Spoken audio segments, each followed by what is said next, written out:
Et donc bonjour à tous, c'est Kylian de la Maison Bonnet, j'espère que vous allez bien. Et on se retrouve aujourd'hui pour une recette sur les sablés nantais.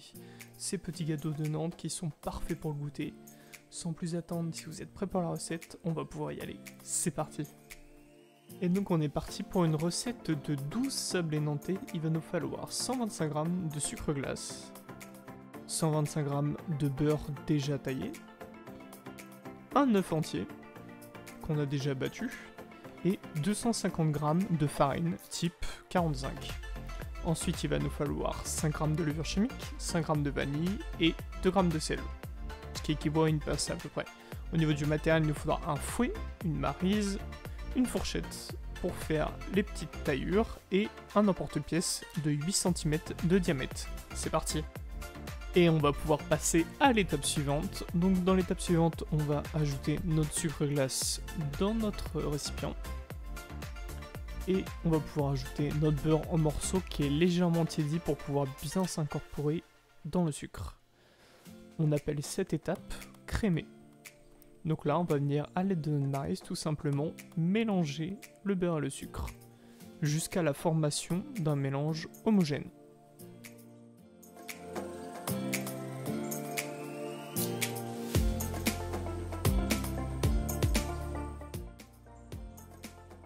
Et donc voilà, une fois qu'on a bien crémé notre pâte, on a quelque chose de totalement homogène et on va pouvoir passer à la suite. C'est parti! Et donc pour l'étape suivante, on va commencer par ajouter le sel dans notre œuf, puis la vanille, et ensuite on va pouvoir incorporer notre œuf dans notre préparation qu'on a fait juste avant, et on va venir mélanger tout ça au début à l'aide de notre maryse, et ensuite on finira au fouet.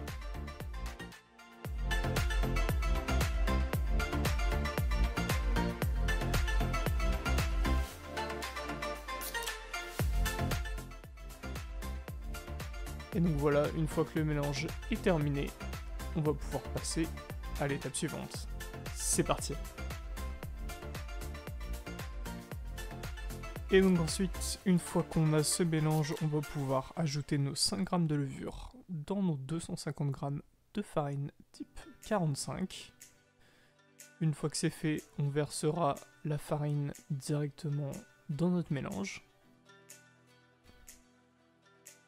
comme ceci, et on viendra à l'aide d'une maryse tout simplement former une pâte. Là au début je prends le fouet mais c'est juste pour commencer, ensuite vous prenez votre maryse et on va venir former une pâte homogène. Ensuite on va y aller à la main pour plus de simplicité, on vient légèrement la pétrir sur notre plan de travail, et une fois qu'on a formé une bonne boule, on va pouvoir la filmer et ça part pour au minimum 1 heure au frigo. C'est parti! Et donc voilà, maintenant qu'on a sorti notre pâte du frigo, on va pouvoir tout simplement l'étaler. On essaie de l'étaler à environ une hauteur de 4-5 mm au maximum. Et ensuite, on va tout simplement venir détailler quelques cercles à l'aide de notre emporte-pièce de 8 cm de diamètre. Ensuite, on vient les poser sur la plaque. Et on va pouvoir passer à l'étape suivante. C'est parti! Et donc voilà, on a fait notre dorure pour tout simplement dorer nos sablés nantais. Donc c'est un œuf et un tout petit peu de café soluble pour donner un peu de couleur. Donc on vient l'étaler à l'aide d'un pinceau. Et ensuite à l'aide de notre fourchette, on va pouvoir tout simplement quadriller nos sablés. On n'hésite pas à enlever le surplus. Et ensuite, une fois que vous avez fait ça, on va pouvoir partir pour 10 minutes au four à 180 degrés. Et donc voilà le résultat après 10 minutes au four à 180 degrés. On a des sablés ultra croustillants.